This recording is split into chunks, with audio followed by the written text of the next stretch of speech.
My name's Claire Walker. I'm Co-Executive Director at the British Chambers of Commerce. I joined the British Chambers of Commerce September last year alongside my other Co-Executive Director, Hannah Essex.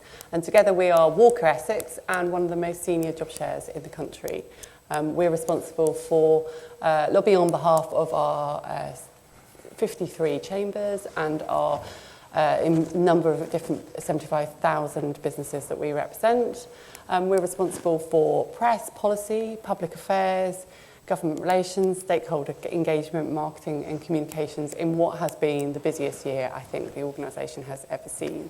And we are delighted to be here. Very good. Neil. Neil Dixon, I'm the Chief Executive of the NHS Confederation, which represents organisations in the health service, also independent providers of NHS services in England. We also represent the NHS in Wales and in Northern Ireland.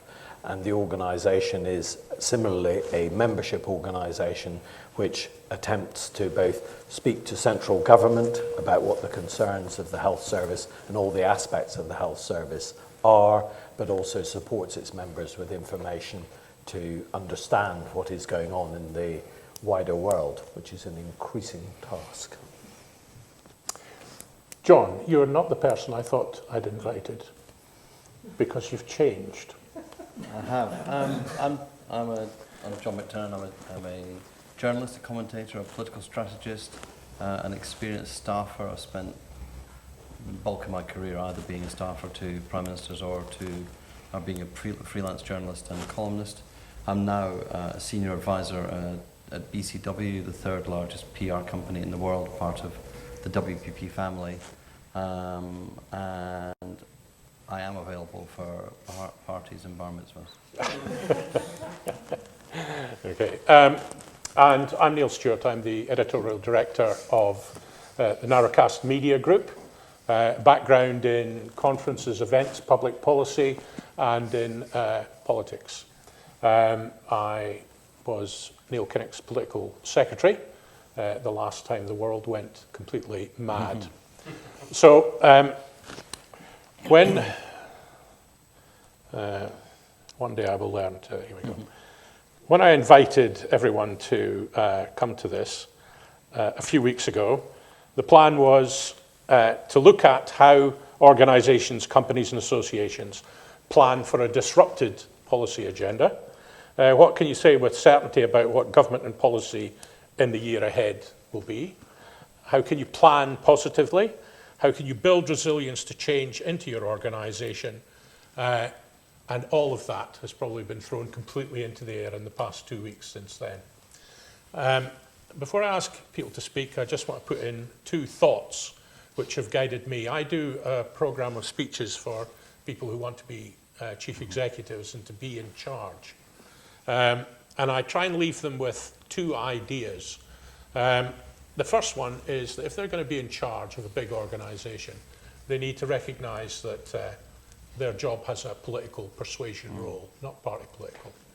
But they also need to realise that half of all politics is the management of hatred.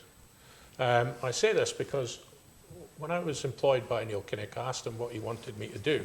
And he said, well, I want you to do Ireland, I want you to do trade union disputes, the national executive, any by-elections, London, and get rid of the militant. And I said, oh, well, half of all politics is the management of hatred, and that is the half that I've got. But that mindset has stood me in quite good stead through all the turmoils, because I've been very struck about how a lot of very senior managers find the current level of disruption in public policy and management of their organisation very emotionally difficult. They find it a tremendous strain. And when they find themselves managing hatred, especially if they're chased on social media, a lot of them go to ground and they're not very resilient. The second thing I ask people to do is to watch out for what I call year zero thinking. Now, year zero thinking in politics was what the Stalinists did, trying to turn the clock back on the peasants. It's what Mao did in the Cultural Revolution. It's what happened in Cambodia. But it's also what happened in Mozambique when they chased out the Portuguese and then wondered why the trains didn't run, the electricity didn't work, the drains didn't work. It's also partly what happened in Iraq when, and George H.W. Bush Sr.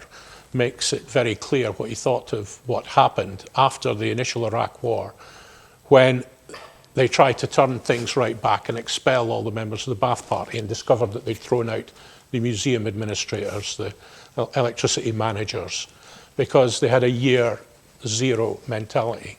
In our world, a year zero mentality usually lives in the city. It's called mergers and acquisitions.